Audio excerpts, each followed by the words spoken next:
welcome to your access point to Washington. I'm Aisha Tanzim. Pakistan's top military man, General Ishfaq Parvez Kiani, will soon be walking the halls of Kremlin, a historic first trip by a Pakistani army chief to Russia, followed very closely by a visit of the Russian President Vladimir Putin to Islamabad. You add to it the recent trip by Pakistani President Asif Zardari to Russia, and it starts sounding like a major policy shift by the two countries. Or is it? Joining me in studios to talk about this are Shamaila Chaudhry, who's with the Eurasia Group now, but until very recently was in the White House as the National Security Council Director for Pakistan and Afghanistan, and Mr. David Satter, who's a fellow with both the Hudson and the Johns Hopkins University and an expert on Russia and the former Soviet Union. And joining me and joining us all via Skype from Toronto is Kamran Bukhari, who's a Vice President and a Senior Analyst for Middle East and South Asia. Welcome to all of you. Now, let me start with you, Kamran. Is it a major policy shift, or is it just another arm-twisting tactic to show the U.S. that the countries have options? No, I don't think that President Putin would go to the extent of, coming to Islamabad for 3 days, and this is going to be his first visit, if it was just arm-twisting. I think there's more to it. I think there is sort of what many people would call a paradigm shift on the part of the strategic thinkers in Islamabad, where the complete tilt towards the United States is giving way for a more diversified foreign policy menu of options. Okay, thank you, Kamran. Mr. Satter, I'd like to come to you and also go first to a Facebook comment that we have by Mr. Muhammad Farooq, who's written that it's crucial for Pakistan to have peace and stability in Afghanistan, which Americans alone or even the US-led ISAF cannot bring about. It needs wholesome involvement of the regional powers too, of course with their full commitment, and it is in this context that the visit may be seen. Do you agree? Is it about Afghanistan or is it beyond that? Well, it's surely about Afghanistan, because Russia has to be very worried about developments in Afghanistan once the United States leaves. Russia has a very large Muslim population, and if that population is radicalized, it will create tremendous problems for Russia's internal stability. The population of the North Caucasus is already being radicalized, because the war is being waged there. Other parts of the country are relatively quiet, but they may not stay that way. The point about the Taliban victory is that it would be an example of the power of radical Islamic ideas, which is the last thing that Russia can afford to encourage. Okay, so basically a lot of comments on Facebook that we are getting from our viewers is Russia may be trying to help the Taliban, and it's just a theory, and you have to tell me whether it's right or wrong, because it still feels really badly. There's bad blood. America helped the Taliban to beat Russia. Why is Russia not doing that to beat US, or is it? I can't exclude that type of emotional reaction on the part of Russia, but it would be extremely irrational if, in fact, that is a factor. My guess is that it's more a question of hoping to have some influence over the situation once the United States leaves. In the present situation, Russia's been protected by the NATO effort in Afghanistan. Russia has indeed provided some support for that effort, but they don't have to get involved themselves. In effect, their strategic interests are being defended by NATO. Well, with NATO gone, or largely gone, they have to take steps on their own to protect their strategic interests, and they understand they can't do that without Pakistan. Okay, so Ms. Chaudhry, you work very closely with the U.S. government, or until recently you were in the White House, so that's, very close. There's a Facebook comment that suggests by Mr. Muhammad Ashfaq, yes, Pakistan is looking for more friends in the region as well as in the world by sharing the influence of USA gradually. This is a sensible policy shift, as it will increase its value in the eyes of US, who has become not a trustworthy fellow. First of all, do you agree? Is it something that will increase the value of Pakistan in the eyes of US? And how is this trip and this development being viewed in the U.S.? Well, what we're seeing happening in the region is part of a broader geopolitical transition. We're seeing Pakistan looking at a lot of other countries besides Russia and publicly emphasizing the strategic partnerships that it has. There's been an increase in rhetoric, not just with Russia, but also China, Iran, Turkey, the UK. And they're doing this for a reason. It's because the relationship with the U.S. has gone down. It is in decline. And they need to show people in Pakistan that there are other countries that will come to Pakistan's rescue if need be. But also, these countries are taking advantage of an opportunity. For 10 years plus, the U.S. has assumed the dominant role in negotiating with Pakistan over economic issues, over questions of stability. And I think a lot of countries have been okay and comfortable with the U.S. assuming that role. But now that that role is in decline, there's concern that over who will talk to Pakistan, who will manage the instability that's going on in this country. And so I think other countries are seeing this as an opportunity to increase their presence in the region, influence in Afghanistan, but also they want to manage the instability that they see happening in Pakistan. They're concerned about it. And I will get Mr. Bukhari's opinion on that. First of all, do you agree with Ms. Chaudhry that other countries are trying to manage the instability? And also there's a Facebook comment by Mr. Jumma Muhammad Mandukhail, 2 words. Too late. Is it, Mr. Bukhari? I think I would agree to that, but I also think that the drive is more from the Pakistani side because they're the ones in need. As she said, that the relationship with the United States is not what it used to be. They've moved beyond the whole saga that began last November with the killing of the 24 soldiers. But I think that the damage was done. And there's no walking away from that. So ultimately, Pakistan is trying to diversify. I mean, we've seen it recently with the Zardari visit to India and the courting of the Indians, hoping that the Indian Prime Minister would reciprocate. Even in Afghanistan, for the past 2 years, this government, along with the military and intelligence leadership, has been trying to move beyond just the Taliban in terms of a sphere of influence in the Western neighbor. We have the foreign minister either in Germany or about to go. I'm sorry, I don't know off the top of my head. So we have this whole slew She's about to go, I think. You're right. She's either there or she's about to go. I mean, it was very close before she comes to U.S. next week. So we have all these new relationships that are being cultivated. So yes, I think it's from both sides. But I would definitely say that the need for Pakistan is greater than for those on the outside. Okay, Mr. Sattar, this visit, not the General Kiani visit, the visit by President Putin will also coincide with a quadrilateral summit, which includes Pakistan, Russia, Afghanistan, and Tajikistan. They're going to sit down, talk about the situation in the region. What do you think is the most important issue that the 4 presidents need to talk about? Well, they need to talk about stability in Afghanistan, and all of those countries are in one way or another threatened by a Taliban victory. Tajikistan has a practically non-existent army. Kyrgyzstan, it's the same situation.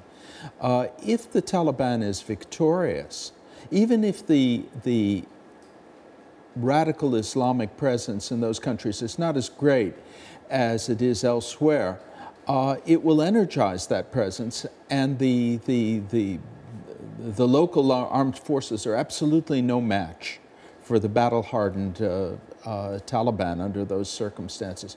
So they all really have to worry about what's going to happen once NATO leaves, and I think that will be one of the subjects of conversation. So, Ms. Chaudhry, let me bring a subject that America is very fond of, which is the Haqqani group. Will the other presidents be putting some of the same pressures on Pakistan that U.S. puts, or do you think their interests are separate and they don't view situation from the same lens? I think the pressure will be a little different, or not a little different, significantly different. The the emphasis on the Haqqani network is mostly coming from the United States, and that's for obvious reasons. Attacks on U.S. interests in Afghanistan that go back to the Haqqani network have intensified in the past year. There have been huge attacks. I mean, the embassy was attacked. Camp Salerno was attacked. The frequency and intensity have increased. So these are clearly U.S. interests in kind of pushing, against the Haqqani network much harder. There's still significant debate, I think, in the broader counterterrorism community within the U.S. and also outside of the U.S. over how damaging the Haqqani network will be for the long term for U.S. interests in Afghanistan. I've said this many times, you can't kill the Haqqani network away, you can't kill the Taliban away, you can't even designate them away. They will be there as a political force to be reckoned with post-2014. And so I think other countries will have a role in making that point, that these are folks that have to be negotiated with whether we like it or not. So, Mr. Bukhari, what will be a success? What will Pakistan term as a successful visit, and what will Russia term as a successful visit? Well, from the Pakistani point of view, clearly they want a better relationship. The visit, they're looking forward to not just having a consensus, a regional Central Asian consensus of which Pakistan should be a part of on Afghanistan. Islamabad is also looking for bilateral relations with the Russians, with Moscow. There are lots of things. There's a lot of money that Moscow has at present to invest. The question is, will they invest in Pakistan? Pakistan has lots of problems. In the past, in the 70s, the Soviet Union helped build the steel mill in Karachi, and so something along those lines is also an expectation on the part of the Pakistani leadership. Other than that, I think that if the Pakistanis can move beyond the 90s strategic balance in the region, where Russia, Tajikistan, India, and Iran were backing the Northern Alliance, while the Pakistanis and the Saudis and the Emiratis were backing the Taliban, if that can somehow change to where Pakistan is not just seen as a backer of the Taliban, but has a more diversified sphere of influence in its Western neighbor as well as in the region beyond, then I think that would be success for the Pakistanis. As far as the Russians are concerned, I will agree with my colleague from Hudson that the fear on the part of the Kremlin is that they have a very large Muslim population, where recently we're seeing a lot of eruptions, not just in the Caucasus or Central Asia, but in Tatarstan, which has been relatively peaceful and a much more stable entity where there's a lot of energy reserves, and it's a very modernized and advanced republic. And so the fear of the Russians is that somehow whatever is going to go down in post-NATO Afghanistan should not cross the borders and disturb the balance that exists in the areas of the former Soviet Union, okay. Essentially the Kremlin's near abroad. Okay, thank you. And Mr. Sutter, I read in the news, of the trip is that Pakistan is trying now, its relationship with Russia are very limited in terms of military and strategic cooperation. What kind of military cooperation is this trip going to try and achieve? That's an interesting question. There was never any military cooperation between Pakistan and Russia. On the contrary, Pakistan facilitated the American war against the Russian occupation of Afghanistan. And it's also not clear what Pakistan's military objectives would be in a post-2014 Afghanistan. The real concern on the part of Russia is the Pakistani nuclear arsenal and what's likely to happen to it, and Pakistan's possible role in proliferating nuclear weapons. That's a subject that may well come up because that reflects their real interests. Russia tries to sell its arms, which are becoming less and less competitive, to a lot of countries. It's possible they may try to sell some to Pakistan if relations get better. Whether that would be an important part in the relationship or not is very doubtful, I think. Mr. Bukhari, you want to jump in since you do a lot of strategy and you manage and analyze it and the situation. General Kiani is going there, Chief of the Army Staff. What kind of military cooperation Pakistan is intending to develop with Russia? Thus far, the Pakistanis have been recipient of largely American weaponry. And that's not been forthcoming. The relationship over the past 10 years and the tensions have taken a toll on that.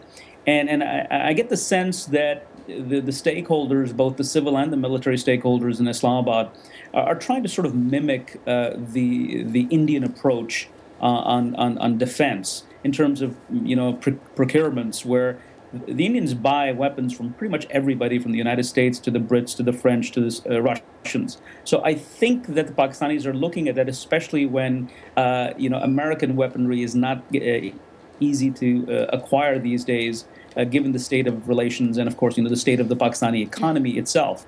So I think that would be very much of interest. And obviously, post-NATO Afghanistan is where there could be some sort of cooperation, because the Pakistanis, have come a long way from the 90s, where a Taliban government in Kabul was a good thing for the Pakistanis. Anymore, it's pretty much threatening the stability of the country, given the insurgency that rages within Islamabad's own borders. Okay, so Ms. Chaudhry, a lot of people, our viewers on Facebook, seem to think Russia, America, antagonism.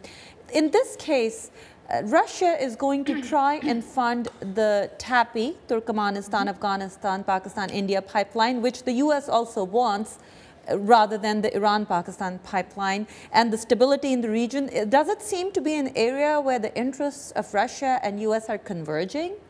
I have to agree. I mean, it's easy. The easier answer is to say no, but I have to agree, because the U.S. has been bogged down in South Asia for 10 years, over 10 years now, and they are looking for other stakeholders, whether it's countries in the region or outside of the region, to assume more responsibility for not just the security situation, but also economic development, investments, all kinds of opportunities. They're encouraging the Indians to go into Afghanistan, which I know is very controversial, but yet they're doing it. It's very important. And so the U.S. doesn't want to be seen as leaving South Asia in an economic mess. And so I think that's exactly where the interests converge.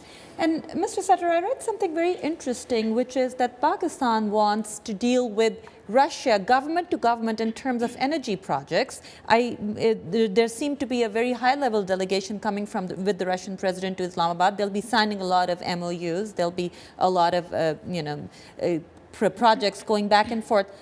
Is it just something that they don't want to deal with private companies and want to do stuff government to government? Is there a reason for that? Well, the major Russian energy companies are all state-controlled anyway. So the distinction between private companies and non-private in the Russian case is very tenuous. Gazprom, which is, I believe, the main negotiator, is a wholly state-controlled company. And I think that those energy links also depend on stability in the region. Exactly. And if there's no stability, first of all, they become totally unrealistic, and they don't provide any sort of incentive to either side. So, Mr. Bukhari, since stability seems to be the big theme here, Russia wants it, Pakistan wants it, US wants it, probably China and some other countries also want it. What is it that these countries can do together? What is it that they're doing together? And where is it that their interests are not meeting? Because we've seen that with US and Pakistan, the interests are not converging on some points. Where is it that Russia's interest with Pakistan or with US are not converging in Afghanistan? I think the Russian example is one where this is just beginning. This is the beginning of a potential relationship. So we don't really know how far that will go. We don't know, what will be the outcome. Certainly, we have President Putin coming in for 3 days to Islamabad, so that's a good start. But everything will depend upon the trust that is developed, and it's not developed in one visit or a few visits. It takes time. So obviously, there are concerns already, and there is that diversion of interests. The Russians are coming in and saying, okay, so what is your end game that you're envisioning for Afghanistan? Does that track with what we want to see happen? And so what I'm trying to say here is that to begin with, there is this sort of default position where there is a divergence. Can there be a convergence? Well, time will tell. I'd like to take a minute to address the issue of the TAPI pipeline. One of the problems with that pipeline, despite the fact that the United States prefers it over the IPI, and understandably so, the problem is it runs through Afghanistan, and Afghanistan is the issue. And it's going to be the issue for many, many years to come. Stability will be, elusive, to put it mildly. So, how does one build that pipeline, secure it, such that the natural gas is supplied to the end receivers? So, I just don't see that happening, and I think that is why the Pakistanis are looking at the Iran pipeline, because it doesn't run through Afghanistan. And the Iranian side of that pipeline is already built. So from the Pakistani point of view, they think that that's much more feasible. The question is, how much more juice can the Russians put into this, or for that matter, the Americans, to make it possible. They probably also have to make a calculation, and Ms. Chaudhry, you might want to add to that. They probably also have to make a calculation of the loss in terms of, they might have to stop doing business with major U.S. companies and U.S. banks if they go through with that pipeline. Secretary of State has said, shovel hits the ground, the sanctions hit, and boom, there goes not just the U.S. government, but also private U.S. companies, a lot of textile imports. How big of an impact can it be on Pakistani private companies and the government? I think it's actually a much bigger issue now than it was, say, even a few years ago, simply because the relationship between the U.S. and Pakistan is so bad, and the mood in Washington, just amongst Congress, is terrible, that the U.S. government is less likely to overlook certain things in order to continue counterterrorism cooperation with Pakistan. So in the past, the U.S. has conveyed displeasure with the Iran pipeline, but I think that displeasure will be, they'll heighten their concerns as we move forward into the future. Okay, so we're talking about what Pakistan needs, what Pakistan wants, what Afghanistan wants. What does Russia want in the region? And what is it, 3 days, Russian president, big deal. Why is Russia putting that time and energy into this? Well, Russia is a power that is always seeking to expand its influence and its world prestige. It still suffers from the psychological after effects of the fall of the Soviet Union. Soviet Union was a country which made its impact felt in every corner of the world. It was truly a superpower. Russia is nothing comparable. It has half the population and half the wealth, half an economy that's half the size. It's just simply not in a position to do what the Soviet Union did. And nonetheless, the mentality of people doesn't change that quickly. And Russia's always looking for an opportunity to convince itself that it's still a great power, that the world is ready to consider Russia's wishes, and best of all, the world's a little bit afraid of Russia. So anytime they see an opportunity to expand their influence, they'll of course take it. The fact remains that in this particular situation involving Afghanistan, Russia's best interest, and Russians are aware of it, are the same as those of the United States: a stable and non-extremist regime in Afghanistan. Mr. Bukhari, I want to take what Dr. Sattar said and add to it, and I'll just throw in a Facebook comment. Adil Avan says on Facebook, to control the influence of U.S. and other powers in this region, we must think to make something special with Russia. Other people on Facebook says, well, this is a good thing. We can now, ward off U.S. Even if this relationship develops, would it actually, how much of an impact would it have with Pakistan's relationship with U.S.? I don't think that the Pakistanis are trying to substitute, the United States with Russia. I doubt that is happening. I don't think that's on the mind of anybody. I think it's more of diversification, having more options.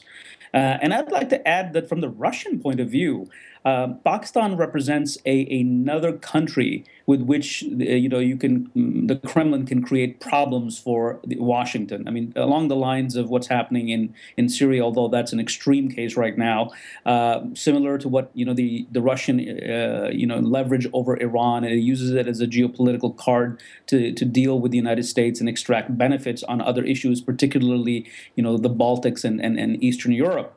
I think that's kind of a similar arrangement that the Kremlin is looking to develop with Islamabad, so it can be used as another bargaining chip with the United States.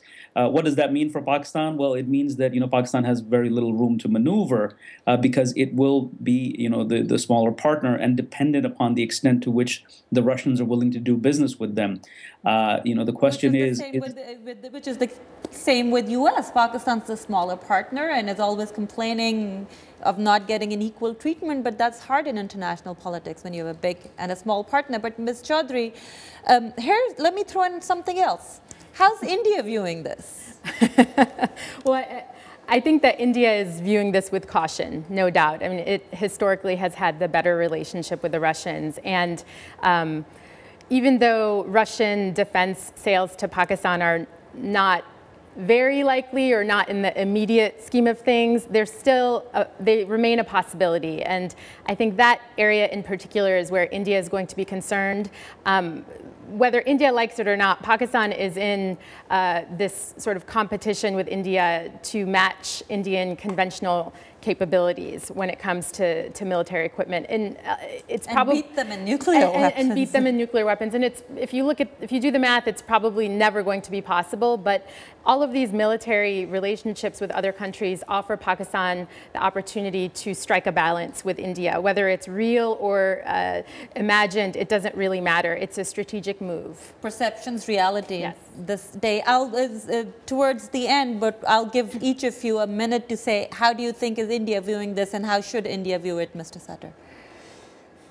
I'm not a specialist on India-Pakistani relations, but India is a historic ally of Russia, and after the fall of the Soviet Union, India began to diversify its sources of arms and began to rely much more on a relationship with the United States, particularly after September 11. So anything which strengthens Pakistan and the Indians are also well aware of the opportunistic nature of Russian foreign policy. And having dealt with Russia for many years during the Cold War, they cannot be unaware that Russia will not be concerned about India's interests if, in fact, they think they can get some advantage from dealing with Pakistan. Mr. Bukhari, how is India viewing this? How should it view it? I think that the Indians are not that worried just yet, but they could be. It all depends upon what kind of business relationship develops between the Kremlin and the Pakistanis. Keep in mind that from the Russian point of view, it is not really appreciative of India leaning heavily towards the United States and the West. So this is one way of bringing India back into the fold, and it gives them some leverage and say, okay, we won't do business with the Pakistanis, but you got to give us something in return. So we won't give them Sukhoi jets and other hardware. But you have to do more business with us, and we really don't like the U.S. influence. So there's a lot of games going on around here. But to put it in succinctly, I would say that right now the Indians are looking at this and scratching their head and saying, what are the Pakistanis up to? They're warming up to us. They're warming up to the Afghans, particularly the people from the former Northern Alliance, and now they're going to Russia. So what's going on over here? Is this for real, or is this maneuvering, as you asked in the beginning, Aisha? Okay, thank you very much, Kamran. We're in our last minute, so before we end, let me thank all of you. David Sutter, again, a fellow with both the Hudson Institute and Johns Hopkins. I'm very impressed. Shamaila Chaudhry, of course, who was recently with the White House, Director of Pakistan and Afghanistan at the National Security Council. And Kamran Bukhari, who joined us from Toronto. He's always very generous with his time, although I know how busy he is. He's with Stratfor, Vice President. Thank you very much, all of you, for joining us, and thank you all for joining us. Please join us on Facebook and give your comments about this show. Leave your comments and questions about the next show. Also give us any topics that you want us to cover. We'll come back. Hina Rabbani Kar, Pakistan's foreign minister, is coming to US. Maybe we'll talk about that. Keep checking on our Facebook page, facebook.com/accesspointwithAT. And good night.